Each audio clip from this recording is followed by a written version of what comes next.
Hello and welcome to Taking Liberties for this week. I think we're episode 35. Well, you Technically, lost episode 34, so we're going yeah, to we call lost this it. episode 34. So my name's Lee and I'm the guy who screwed up episode 34 by accidentally deleting it off my computer. So apologies, it was actually a really great discussion we had on the Melbourne Cup and animal cruelty and animal rights and all of that. So we'll have to actually come back to it because it was a good discussion and I accidentally deleted it like an idiot. Okay, Um, so A just in secret case. bootleg discussion? I'm just curious.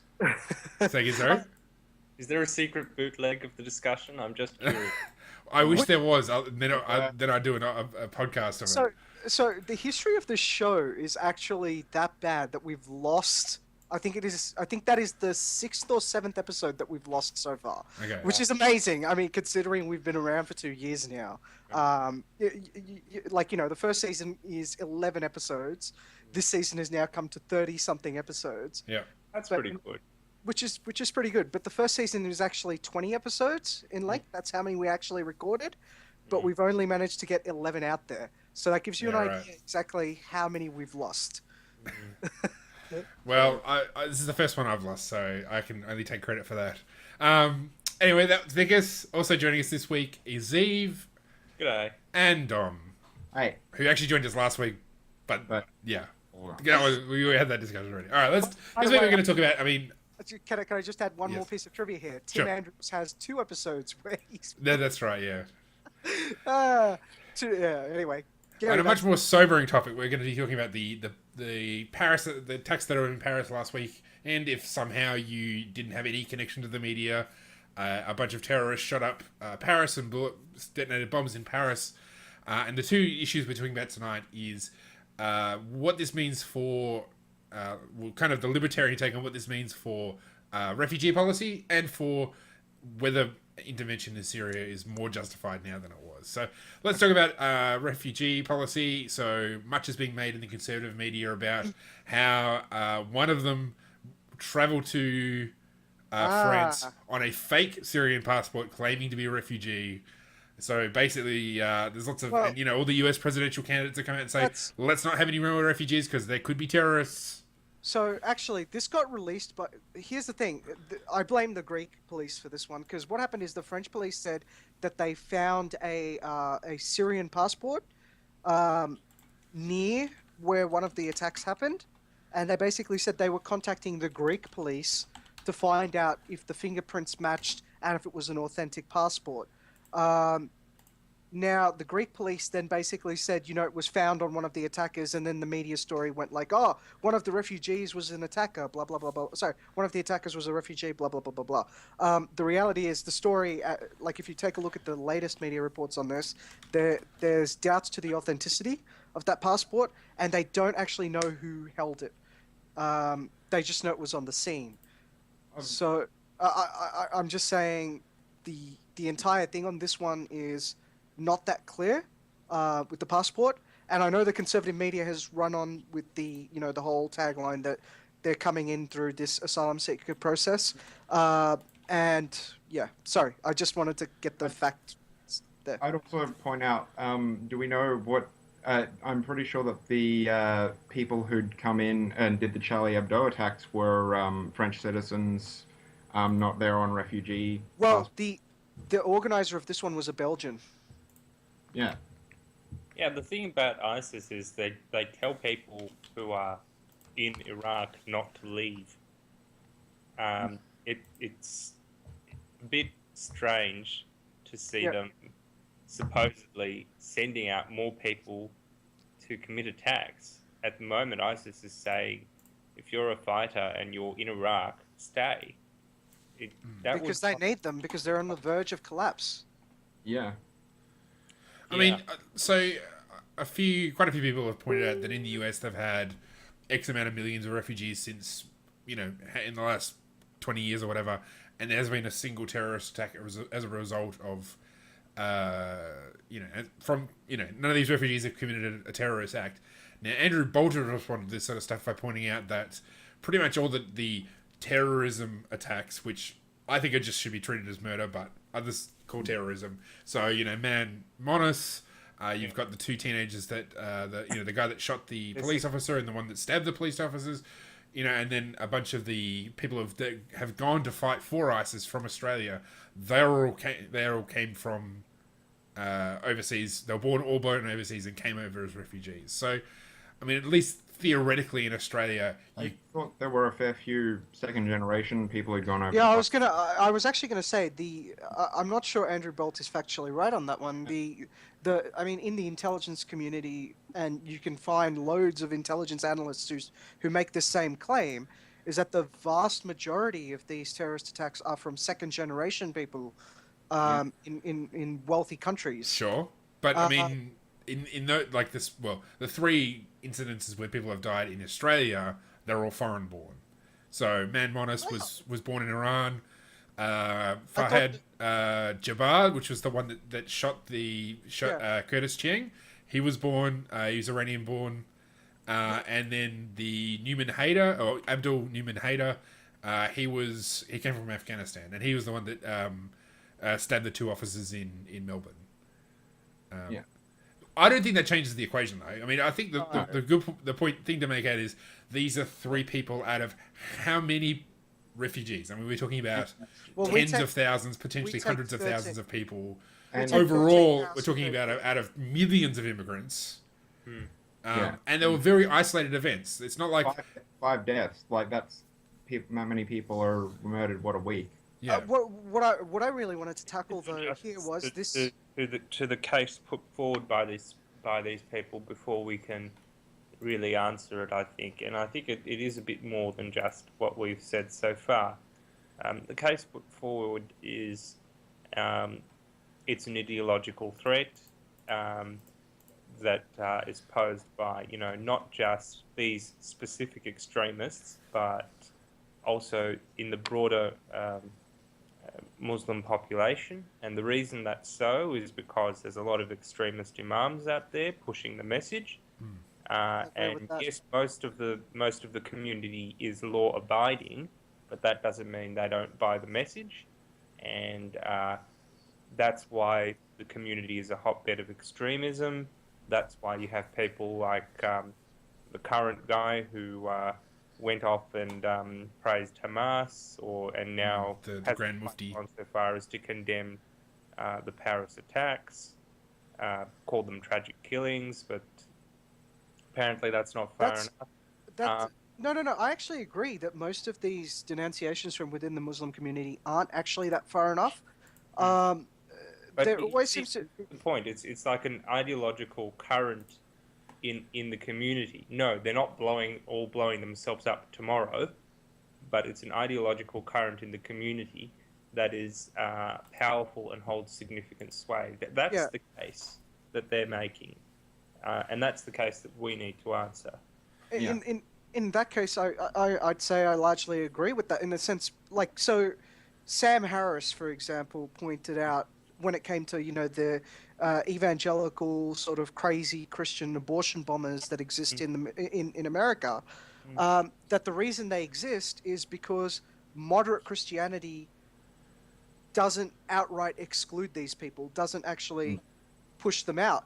And he said moderate people of a particular faith have a duty not to normalize or excuse this kind of behavior. And if you take a look at the people who are what we hold up as moderate Muslims, they seem to be incapable of ever not blaming the West for some role in any attack that occurs. We saw with the Charlie Hebdo one where people said, well... Or at all blaming their religion for what happened. They will never at all say, yes, you could have interpreted these sort of things as what they're doing, and justified it under that. But, we think that's wrong, and it's always wrong. Because if they do say that, the next response is going to come from someone like me who goes, well, there you go. You've just proven that you're more moral than your religion. Why the hell are you holding on to it? So there's a reason they don't go down that path, which I absolutely understand. That's not quite the reason. The reason is that they don't regard their faith as calling for those particular tenets. It's axiomatic.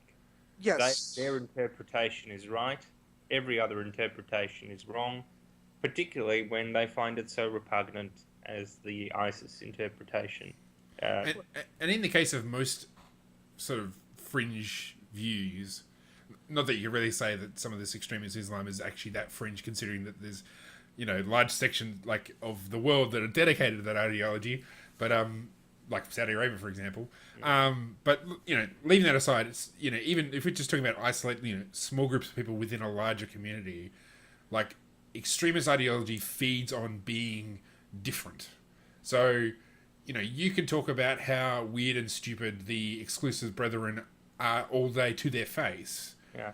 But that just actually reinforces their own sense of rightness. So even if all of Muslims condemn what happened in Paris, or every Australian Muslim condemned it, except for those however many people who are sympathetic to what they did, those people will still remain.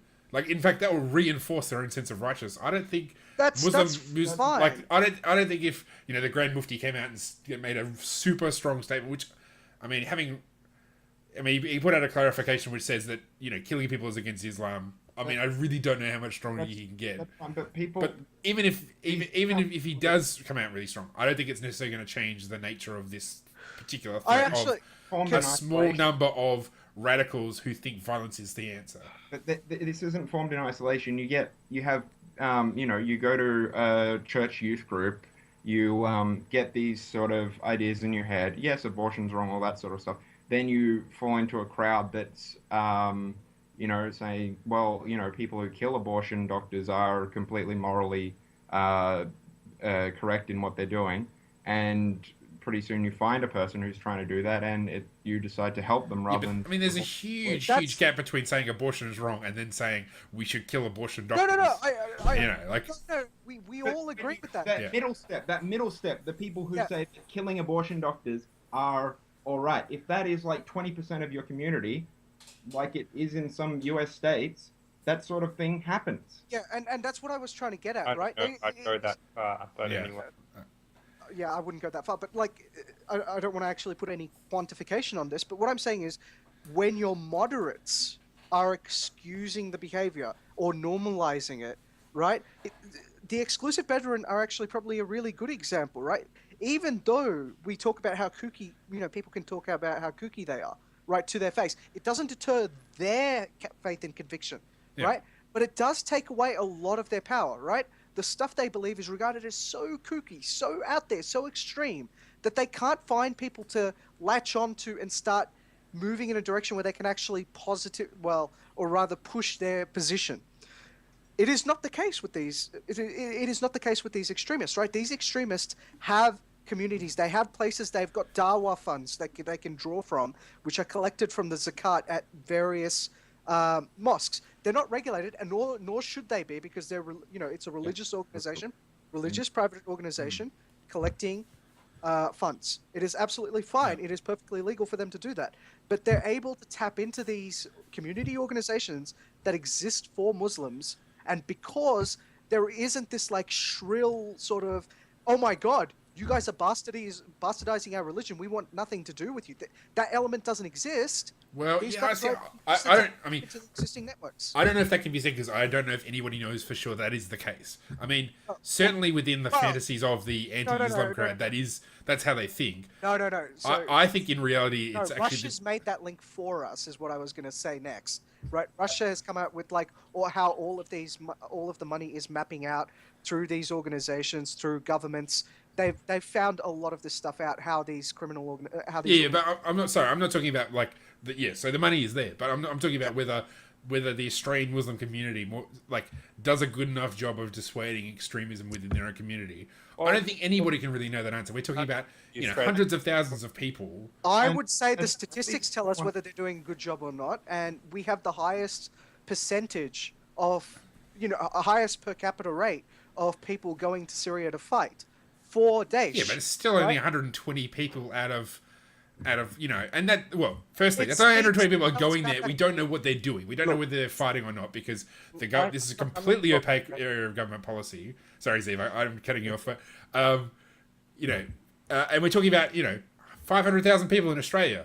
It's still a very small number. It might be the highest per capita, but that's if Like, Yeah. if they only send 119 from France, How how many people are choosing not to go? yeah, that's it.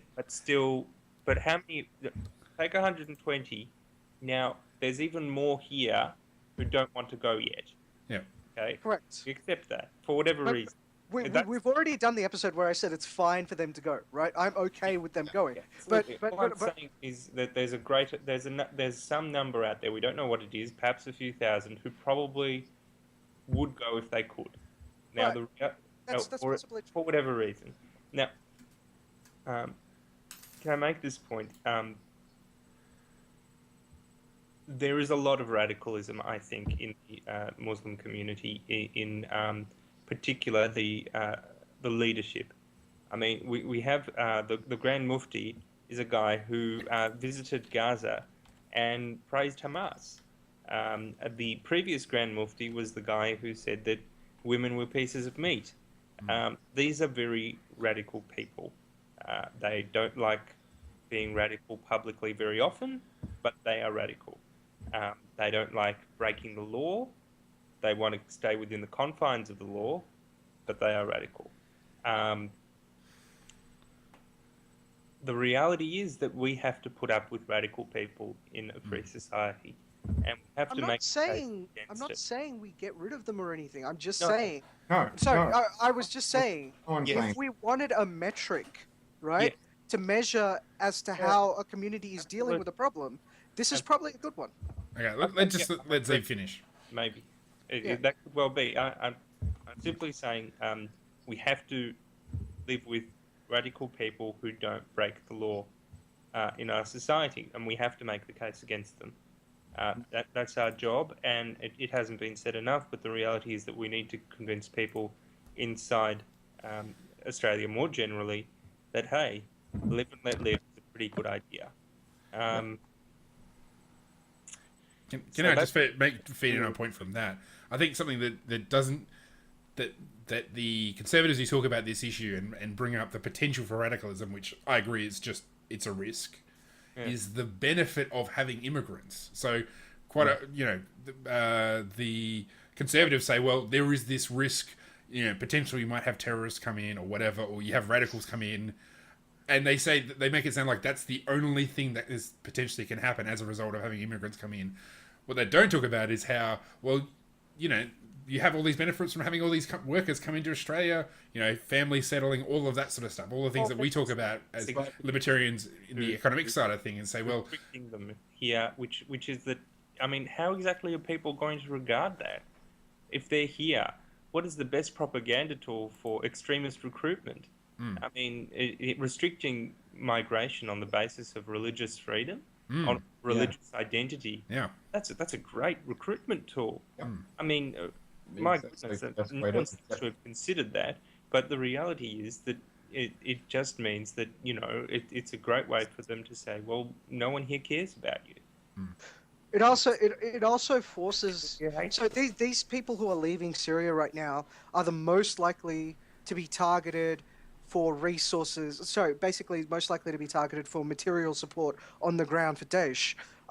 And quite frankly, having fewer of those people there is actually harming them, right? It's basically giving them less potential labor to help out.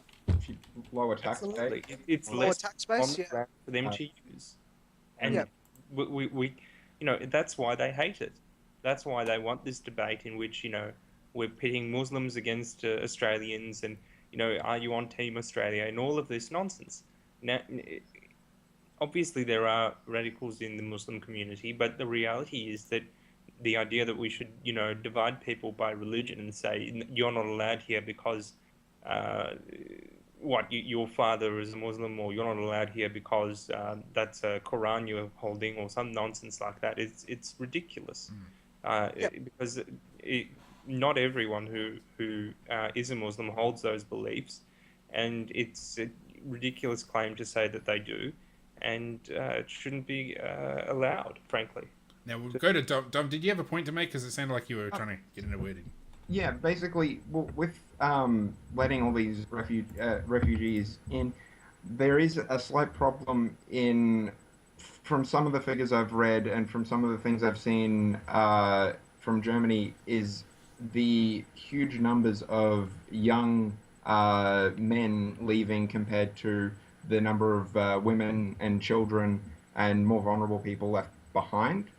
And sure, you're taking fighters away and stuff like that, but are you also, you know, wasting your resources on people like on those people who can really work for themselves, all that sort of stuff, and especially taking people into Europe and setting up in this nanny state where they're, you know, just given all this food and stuff like that. How do you expect them from there to get back into productive society when you've got hundreds of thousands of people swarming a system that's already, you know, doesn't have that many jobs, doesn't have anywhere near like the 800,000 jobs that the Germans want to, you know, have for these refugees? I mean, leaving the welfare state side of things alone, just because that's a much bigger issue and we've only got so much time. I mean, the response to that is get rid of the welfare state. It's a shocker, but I mean, the like these places, you know, France, Germany, you know, well, these parts of Europe are also much more economically free places than Syria. So, you know, I mean, the reason why you send young men is because they're able to work and they're able to get jobs that don't require English or German or French or whatever. And they can go and work and send money back. And that's what we see in immigration across the world. So, you know, you see a lot of, you know, it's refugees coming to Australia, are predominantly men for the same reason. Heck, even if you look at sort of legal migration or, you know, just regular migration and illegal migration in the US, Mexicans are the same. They send a lot of men to go and work, send money back. Certainly if you go to universities in Australia, you see a lot of Asian, you know, Asian kids being sent so they can work and send money back or bring their families over. One supplementary point to that argument is you mentioned the number of people that were coming and that there weren't the jobs there. Immigrants create jobs. Their presence in society creates mouths to feed, right? So feeding those mouths is a job. They themselves are much more productive in free societies. By that I mean simply, they're not running around.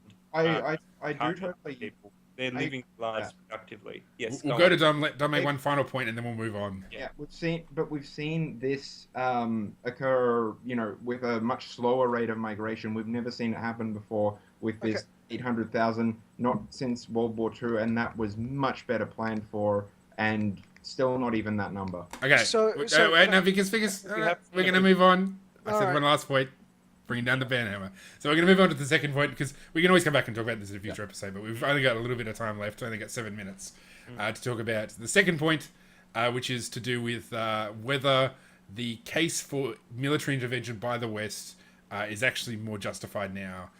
So we've talked about this issue on this podcast, and generally the libertarian consensus is getting involved in Middle Eastern, you know, mud fights is a bad idea.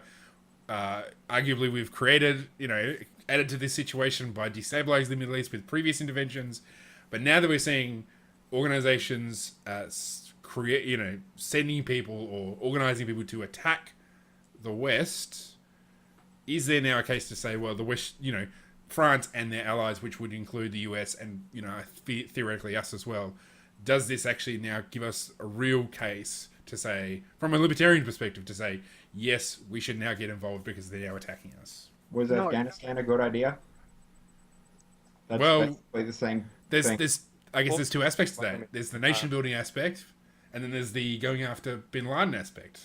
And I think they're two very different issues. Can we just remember that Bin Laden was killed in Abbottabad, which was in Pakistan. Yeah. So no. The short answer is no. Partly because we're trying to do too many things here, right? If it was just as simple as you guys said, where just bomb the crap out of Daesh and get the hell out of there, it's effectively mission accomplished. That's already been done. Well, or rather, if you believe the reports coming out of Russia, if you believe the reports coming out of the United States, it's been largely done.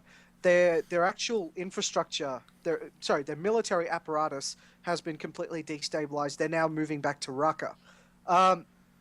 I don't think we should get involved because Syria is a long-term client state of Russia, and Russia seems to be in there with permission from the Assad regime, might I add. And they seem to be doing, as much as I don't like what they're doing, they seem to be doing a fine job against Daesh. Now, what the United States seems to be wanting to do, or rather the West seems to be wanting to do, is probably using this to take out their former sort of people that they'd supported, and also clean up the Assad regime. And I don't think that's going to work out. I think the political motivations for why the West are going to get involved are too multi-pronged, and I think it's basically going to be a quagmire for a long time. It's also playing around with Russia's interests. There are too many geopolitical machinations that are relevant to this. I just think it'd be far easier to let the Russians handle it because they've got it. I think Vickers is correct in one sense. The Russians have a clear objective, which is keeping Assad in power. Whether you think that objective is right or wrong is another matter. They do have a clear objective, and given the opportunity, they would probably achieve it.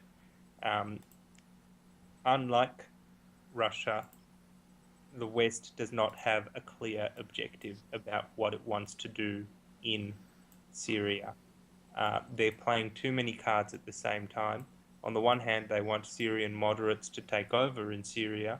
On the other hand, some of those Syrian moderates are actually extremists, little better than ISIS. On the other hand, they're fighting ISIS. On the third hand, they're funding Syrian moderates who are in turn sometimes a front for ISIS and passing on arms to ISIS. It's a game that is too complex for them to play. They simply cannot play it well enough, and they've shown that with Iraq. They're showing it now with Syria, and it's above their pay grade, frankly.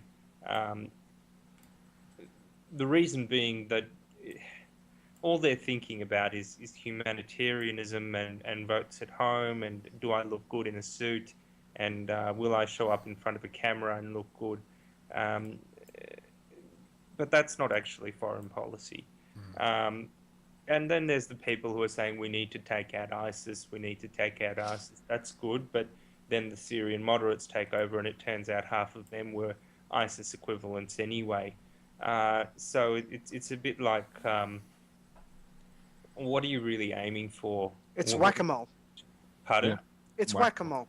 It's whack-a-mole, and it's an incoherent foreign policy that really just is a disaster.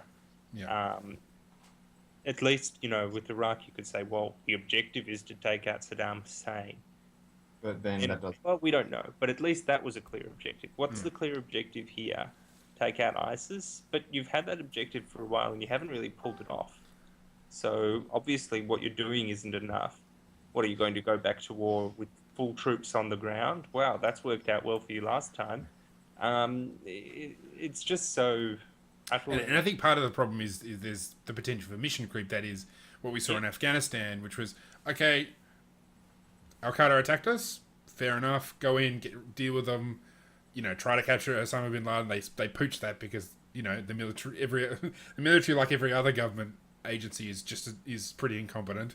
But nevertheless, there was a reasonable objective when we actually attacked, but then it devolved into nation building. Yeah. And I guess theoretically you say the same of Iraq, except I think from the outset they did want to try and rebuild Iraq, which is they want to create a new nation with new institutions with a massive bucket load of Western taxpayer money, and it's just, that is a failure. Like, it will never work. And we know it will never work because they tried it in Iran and they screwed that up too. So, it's just, I think that, notionally, particularly if ISIS kept actually having, was able to actually create a series of organized attacks, which I don't think they could. Like, I think they've obviously attacked Paris. Whether they can do it again, it's a question. Certainly after Al-Qaeda attacked New York, there was lots of fears about them attacking again. We haven't seen them attack anybody because they did it once and they expended all their effort in that one. for the record, they attacked 3 places at once. Well, okay, yeah, sorry, 3 places at once. They did that deliberately to counter exactly what you're saying.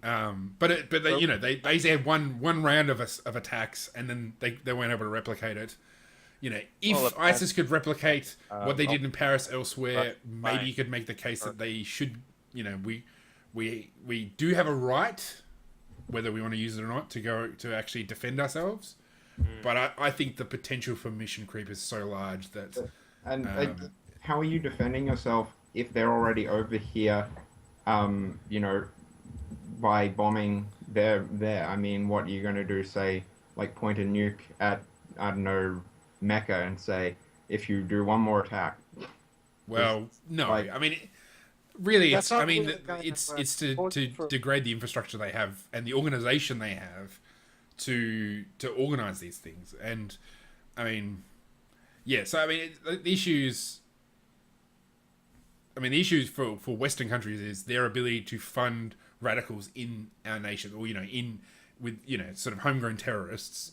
It's so easy online. You know, they don't even need to have anything in Syria to organize these attacks in the West.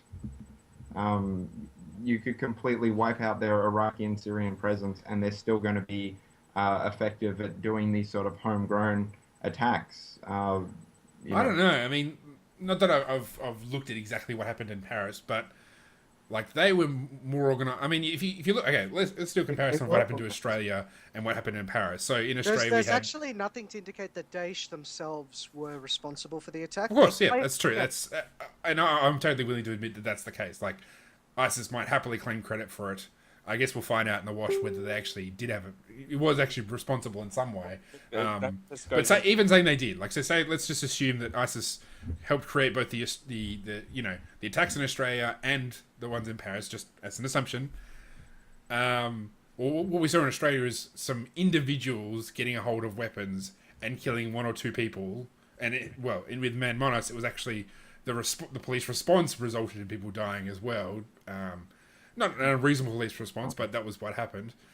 You know, whereas Paris, we've got suicide bombs, we've got fully automated weapons, and we've got a higher level of coordination. So it was in multiple locations across Paris at the same time. Like that was a very different sort of attack compared to what we've seen in Australia, and I don't think that's I'd imagine that I think it'd be hard to say that ISIS. Like the actual physical infrastructure of having an organization in Syria and Iraq that can coordinate that sort of thing, like that had nothing to do with the level of coordination we saw in Paris compared to what they encouraged Australian psychos to do. I just think if you've ever organized like a raid in one of those MMO games, this has complete and total applicability. Yes, yeah. Please continue and tell us. I have definitely told 25 nerds how to kill digital pixels in a game before. Okay. Now, no, in terms of organizing people, about this idea that it's now justified. Morally speaking, all of the civilians that were attacked there were obviously innocent and totally blameless. And going after the people that did that is absolutely justified.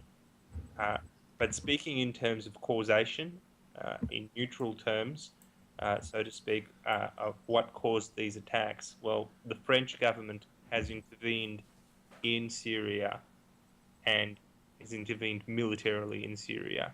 So there's a reason that these attacks have occurred in France and that ISIS chose this target and not Switzerland. And that reason is that there is a French intervention in Syria. Yep. Now, also keep in mind the mastermind was in Brussels, Belgium, and the attack was planned in Paris. So even then, like, they could have easily done it in Brussels itself. Exactly. Belgium's not involved. Or the Netherlands. Germany. Or for that matter. I mean, there's any number of places in Europe you can target. And there's also the whole... it was a participant in the war. Sorry, Dom. Yeah, there's also the whole French burqa ban, the opposition to Muslims, It hasn't been a French burqa ban. Huh? As far as There was a talk of the French. Talk, Wasn't it implemented for a while and then taken down, or at least passed Parliament? I don't Yeah. think so. I think there was a. in schools, I think. I think there was like a referendum or something like that was No. initiated, but it didn't No. get carried. In Switzerland, they actually did ban minarets, so you could say, Yeah, that might be. But there is a large Muslim population there, and The largest in Europe. maybe they were hoping that it would spark some sort of backlash attack, which would. Oh no, Dom's right. The French have a ban on burqas ever since 2010. Yeah, Really? Nationwide? Yep. Wow. no, Yes, corrected. that's right. Okay. Yeah, Dom 1, Zev 0. I found but I think also it's with the French intervention than the burqa ban. the Syrian ID thing too. You'd think that also with the French laws about ID mandatory IDs being carried by everyone now too, it would make sense that if you were planning an attack, you'd have ID on you because you don't want to be stopped by police, not have your ID, have your whole attack foiled. Well, see, the thing is, last comment from Vickers. yeah, that was Wrap up. me. Sorry, am I Yeah, having go. the last word? Yeah, I'm telling you, Oh, you, okay. you, Yeah. you get Oh. the last word. Fine. Again, like I think we opened up at the beginning with talking about how the passport was found, like the police said it was found near. They have doubts to its authenticity. They're trying to check the fingerprints and everything, which just goes to prove that, like, I don't know. I'm sitting there and going like, it's a Syrian passport, right? Everybody's got their ID around with them. It seems perfectly reasonable that it could be near, where the attack had occurred. It's just, I don't understand why we're talking about this when we've got the mastermind and, sorry, what? Largest Muslim population might have been a Muslim bystander, Exactly. Could have been just a guy who, for all we know, could have been an illegal immigrant who happened to be in the area running away from the attack. Yeah. Is that Anyway, Anyway, we should wrap that up. We've gone well over time. So, yeah, thanks everybody for joining us. And we'll be back again next week. yeah, the extra minutes were for Lee's fuck up. All right.